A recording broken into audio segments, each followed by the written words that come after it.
thanks to the support as a channel member, Kyle Bykirch. Well, in today's episode, we face two of the biggest teams in the history of world football, Juventus and Preston.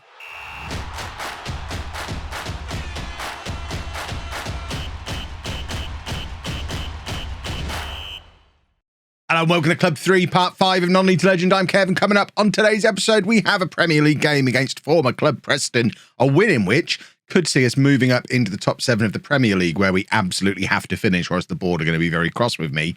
We also have the second leg of our Champions League. I want to say it's the round of 16 game against Juventus. We actually won the first leg against Juventus 5-0. So Juventus seem to have fallen on hard times, even harder than Preston have recently. So I'm hoping for 2 big wins today. That'd be super duper. Since you were last with me, we've not played a huge number of games because we're following this Champions League run now. Obviously, you saw us absolutely ruin Roma and then be brought down back to earth with a thump against Bournemouth. But we have won one Premier League game since then against Brentford. We also knocked Liverpool out of the FA Cup. And as I say, absolutely smashed Juventus in that first leg. That's Juventus team who are down in 6th in Serie A. There is, like I say, hard times at Juventus at the moment, it seems. They are not the team they used to be, which I know is kind of, I guess, a reflection of what's gone on for them in real life recently. So the Premier League table is looking like this. We are chasing that top 7. Arsenal are only 3 points ahead of us, but they do have a game in hand. Our focus is firmly set on West Ham, who are 3 points above us. We've got a better goal difference, level number of games played. We just need to close that gap. Do we actually play West Ham? We do. Oh, we play West Ham soon. Oh, we could very quickly find ourselves in an FA Cup semi-final, Champions League quarter-final, and the top 7 of the Premier League, which would be super duper if we could pull all of that off. But let's go and play Preston first up. This is the team we're going to send out there to do that. We've got Bazunu in goal, a back four of Vallejo, Posselt, Trilly and Bullet, which, by the way, I mean, I hadn't noticed that. That's been brought up in the comments a couple of times now. Yeah, I'm as baffled as you are why he's earning £235,000 a week, a 3-star current ability 24-year-old with 11 caps for Germany who signed for less than £5 million from Schalke less than 3 years ago. It is bafflingly inexplicable. He signed on that much money. He's only got a 5% yearly wage rise. I don't know is the answer to the question why he's the second highest paid player at the club. Pedro Porro, the other right back, is the only player earning more than him. I think even though right back isn't necessarily an area where I'd describe us as weak, as part of the continuation of the great rebuild in the summer, it wouldn't be the worst plan I've ever had to get rid of both the right backs, get £500,000 or more than £500,000 a week off of the wage bill, and bring in a couple of new right backs on sensible money. I mean, you can see the signings I've made, everyone down to here, all of this lot. How are I not highlighting that correctly? All of them lot on crazy money are players that were here when I arrived. We've got rid of a lot of the really expensive ones. Then you've got Sen. I think Sen is a reasonable on 135. And then you've got, I mean, you have to go down to Bazunu for the next one that I signed. I'm not as financially irresponsible as whoever was making these decisions before me, despite what my reputation might be. That's the point I'm trying to make. We've then got Hernandez and Barella in midfield, Kvaratskhelia on the left, Kulusevski and Rooney Bargi, and then Harry Kane up front. People have been asking me to do this for a little while as well, play him on the left-hand side. I'm probably never going to choose consistently to play him ahead of Mudryk, who's been fantastic for us. The highest average rating in the Premier League, still only, okay, he's 29 now, so maybe he is getting on a bit for the way we do things around here, but he's been our best player, so I think he's still my starting left winger. But we'll save him for the Champions League this time round. We're going to try Kvaratskhelia on the left-hand side because the comment section have been demanding it, and I'm nothing if not a man who likes to please the comments section, as proven by the fact this is a very rare Non-League to Legend episode coming out on a Saturday, because we obviously missed a day midweek when we put the FM Retro database thingy up from the Mad Scientist, which if you haven't checked that video out, you should. It's a good video and it's a great database. So you should go and have a little play on that one if you're interested in going down memory lane on Football Manager. Of course, this is a very familiar Preston team. It's still absolutely chock full of players that I signed. We've given away a penalty. They're going to want revenge. My first game in charge of Spurs was away against Preston, and we obviously went there, picked up a win. We then charged up the leagues, and Preston didn't win a Premier League match in about the next 15 matches. So they're going to definitely want some revenge. There's going to be some motivated boys out there today, and the motivated boys are a 1-0 lead thanks to Sana, who is another player I put a little cheeky bid in for in January as I was just trying to scratch around and bring in any players who could add to our squad. I'd certainly rather have Sana or Juan or Rafa, in fact, in this midfield than Hernandez today, but none of them were available at a sensible price, which is why we had to go for the slightly cheaper £30 million Hernandez solution. There is Kvaratskhelia, who I was going to say gave the ball away, but ended up winning it back off McGuinness, and now Antas playing on the right-hand side. And there's future Spurs captain Ulysses de Klerk at the back for Preston. I'm convinced we're going to sign him this summer.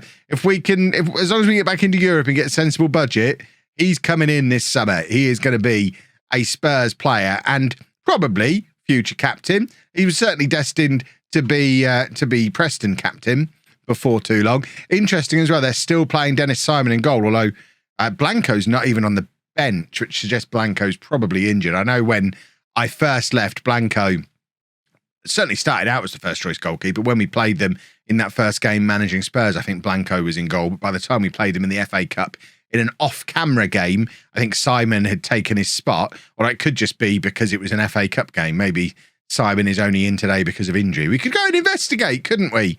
Maybe we'll do that after the match. Unless they beat us, in which case I'll be grumpy and not want to go and have a look, because this is going to vindicate all those people who said I never should have left. I say it's a team that I signed. I don't know who this guy is. I guess that's who they spent the Valente money on.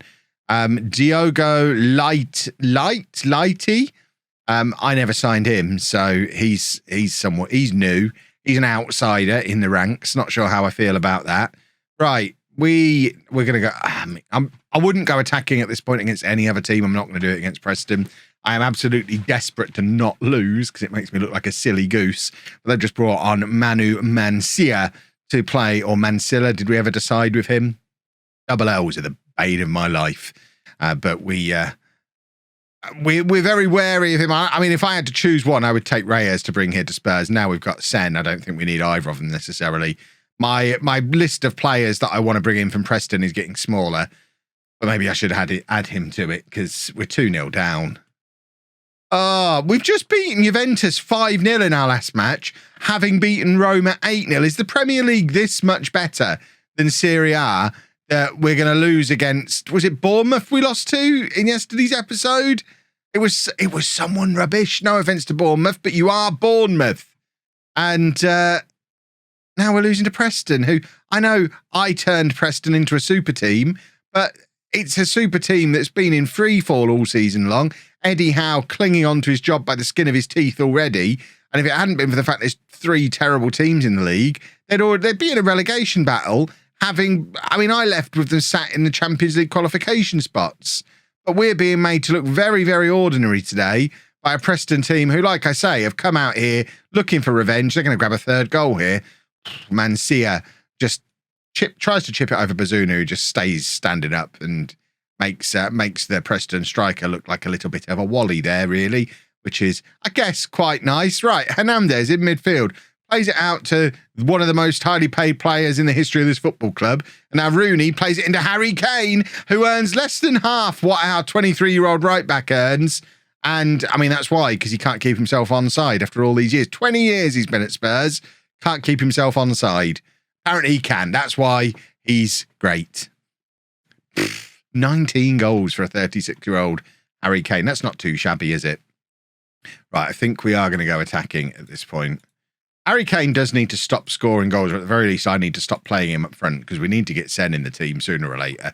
He does play, but he's not playing as consistently as he probably should be. Although, to be fair, he hasn't yet learnt the language. And having played Football Manager for many years, I know that until a player speaks the language, at least to a decent level, not necessarily fluently, but until they speak the language, they're not much use anyway. But we will bring on Sen. We'll drop Kane back into the attacking midfield position because Kane just seems like he can just run and run all day long. It's so different from what my initial verdict on Harry Kane was when I first arrived, convinced that he wasn't going to be able to cope fitness-wise with the system that we were going to play. But he has turned his fitness around in just 4 or 5 months, which is lovely stuff. We've extended his career by 5 years here, I reckon. Right, that's terrible. £235,000 a week for a terrible pass like that. Preston are in again and Bazunu makes the save. We've got 20 minutes to at least get an equaliser. I mean, never mind saving face against Preston. We've got to get into the top 7. The board have made that very clear. We've got to be in Europe next year. If we don't get in Europe, genuinely could be fired. Preston have been so much better than us today. Right, what have we got to throw at them? Valente really should be motivated to grab a goal. And Vallejo has been rubbish, so we can bring Phil Brindley on at left back as well. Let's demand more again, please. Can we demand more? We cannot demand more. Is there going to be any... We're attacking. We've made all 5 substitutions. Right, we can now demand more. Nothing is happening. Right, we need a goal here, please. Please can I have a goal? Right, there is Bullet.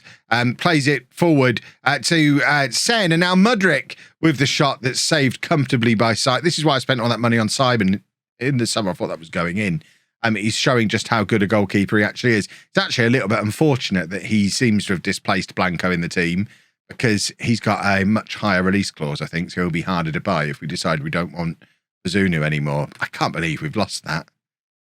Oh, Europe's starting to look challenging, which is problematic for my future club. Mike Marsh is... So Eddie Howe has been sacked. Oh, Eddie Howe was sacked 2 months ago. Wow. Okay, so Mike Marsh for the second time this season, caretaker manager. And that... Did Eddie Howe... I don't think he won a game at Preston. That is... fantastic. Shows just how much better than Eddie Howe I am. I like that a lot. But the question is, who's the first choice goalkeeper? Where's Blanco? Blanco is injured. I assume... Oh, no, he's only started 15 games. Simon is the first choice keeper there now. So I wonder if we could steal Blanco in the summer. Not for 85 million, we won't. But, you know, if he's their backup goalkeeper now and he gets upset, who knows? We've got to stop losing against teams we should be beating, though. Let's go beat Juventus. So, a few tweaks to the team for the Juventus game. A lot of them inflicted, well, several of them inflicted on us by players being unavailable. £235,000 of unavailable right back on the bench there. But Brindley comes in at left back, Valente centre back, and Porro coming in at right back, and Ravella and Barella reunited in midfield with Mudryk coming back in on the left-hand side. This is pretty close to the first choice team. I think you'd probably have Bullet in there ahead of Porro. It's a coin flip who starts at left back at the moment, and likewise with Posselt, could interchange with either of those 2 centre backs, but the rest of it pretty much picks itself when we want to put the best team out there. This is probably an opportunity, thinking about it, when I could have played Sen up front from the start, but Harry Kane's just been playing really, really well. The team itself plays better with Kane dropping deeper and Kulusevski pushing beyond him than it does with Sen up there at the moment. So I'm not necessarily worried about rushing Sen. I think once he learns English, he'll be absolutely fine. He's one for next season, really. We're just using these 6 months to get him used to life in London, learn some of the language, and then next season he'll be our starting first choice striker, and Harry Kane will just fit in where he needs to fit in if he's still here. And the fact that he's on a relatively low salary, as we saw earlier in the video, does make me think if he wants to stick around, we probably let him. He's like middle of the road when it comes to salaries at the club, which is bizarre for someone who spent his entire career here. You'd think he'd be on absolutely mega money, but seems to not be the case. So we'll probably keep him around, maybe even offer him a coaching job or bus driver job or whatever other job he wants knocking around the club. Let him stick around forever. Right, we've got a Juventus corner here, so if we could not let them back into the game early on, that would be super. We're obviously 5-0 up from the first leg, so this should just be a formality, but we are away from home against one of Europe's great football teams, albeit a team that is struggling a little bit at the moment. So we do need to be a little bit wary. They've got some decent players in that team. So, you know, there's always the chance, but hopefully we'll. Oh. That's 28 goals of the season for Vlahovic for Juventus. He's quite good, isn't he? I was about to say, hopefully we weather the storm, but I mean, who's that on the line? Brindley. I mean, it's straight at him and he's just let it go through him. I'm not going to be too harsh on him because he's still a teenager. He's still learning his trade. He'd probably argue he's a winger who I'm playing out of position at left back, but we really don't want to be letting Juventus get into this game, especially when we've shown in these couple of recent Premier League games that we are quite capable of being a bit rubbish. I mean, it pains me to say it. Sometimes we can be a little Spursy, where we look like we should be good, and then it just all falls apart for no reason.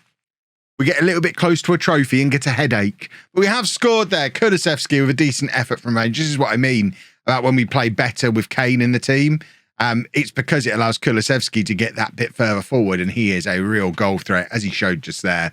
1-1 on the night. That should be it. There shouldn't be any way back into this for Juventus now. The fear was that they grab one, then another, and it just keeps going. But we've stopped that charge, stopped that momentum, and hopefully knocked the stuffing out of them with any thoughts they might have had about somehow managing to turn this around, which was always going to be a long shot. Even from the start, Ravella doing very well there to win the ball back. And now it's with Barella in midfield, who plays it over the top, looking for Mudryk, who's got a right back to ruin here, but instead plays it into Kulusevski, who whacks it from long range. But unfortunately, it ends up going a little bit high and wide. And it looks like we're going to go in at half time 1-1, which we will absolutely take that. I would quite like, in an ideal world, I'd quite like another goal. I'd like a win in the one-off match because I'm a little bit worried that we're getting a little iffy in some of these Premier League games in particular. We don't want to start putting together a run of poor individual results, even though the main priority, of course, is progress in the Champions League here. I still think a one-off victory would go a long way towards any morale issues that might be surfacing off the back of the Preston match. Kvaratskhelia on the right-hand side, back where I prefer to use him, even though people are telling me in the comments I should be using him on the left. He wasn't any good over there that time either. Is Trilly getting sent off here? What has he done there? All I've seen is him take the ball on his chest. We're going to have to read the commentary at the bottom of the screen. I guess it's an elbow that hasn't been represented very well in the match engine. It was a second yellow card, and with 25 minutes to go, that is a little alarming. Right, I think we're going to take off Kvaratskhelia, put Kulusevski out onto the wing, and get Posselt on at the back, and just go to like a 4-2-3 or 4-4-1, whatever you want to call that. In fact, it's probably time to make some other substitutions as well. We're going to take off Harry Kane and get Sen on up front. Without Kulusevski running beyond him, Kane's not as effective. So I think Sen's probably more cut out to be the lone striker in this system.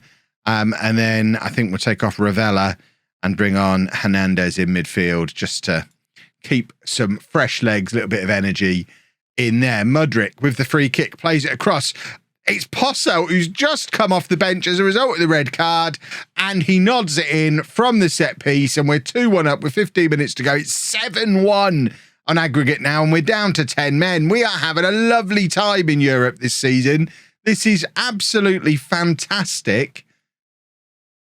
We're surely not going to go and win the Champions League this year, right? This team, this is sometimes an area for discussion in the comment section. Feel free to go at it again today, but even I would have to concede Football Manager might be too easy if we can win the Champions League with this Tottenham team, who were 16th in the Premier League when I took over mid-season, and it's just not close to a Champions League winning level team. I suspect we'll get found out soon enough, but we are absolutely destroying Juventus over two legs here. And I know Juventus are being a bit rubbish at the moment as well, so we have to take it with a pinch of salt, but we smashed Roma in the last round as well. Is Italian football just completely done in this version of the future. It might be, I suppose. Right, Barella is going to come off for Calvin Phillips. And then for our final change, we're going to take off Mudryk, bring on Son, who hasn't appeared for ages, but is still part of this European squad in the Premier League. It would have been, in fact, is Andre on the bench now? I didn't notice him. No, he's not. So I don't think Andre is in the European squad. In the Premier League, it would have been Andre coming on there. But in the Champions League, Son still in the squad, comes on just to see out the game. And it's a 2-1 win, 7-1 on aggregate. Boom. We are in to the quarter-final of the Champions League. Right, that's that job done. That's what the board wanted. So now we need to focus on this. Because if we don't finish top 7, the board are going to be grumpy. The team is so many points behind where we're expected to finish, making the underachievement even more pronounced. Excuse me? We're only 6 points behind. I guess Arsenal do have a game in hand. But really, it's West Ham we're chasing. Maybe? We could still win the FA Cup or even win the Champions League, and that will get us back in. It'll be fine. I think I'm going to be okay. I don't think I'm going to get fired. I've lasted longer than Eddie Howe at Preston, and that's the important thing. If you've enjoyed that, please make sure you leave a nice big thumbs up on there for me. Subscribe to the channel for daily Football Manager videos. And thank you very much for watching.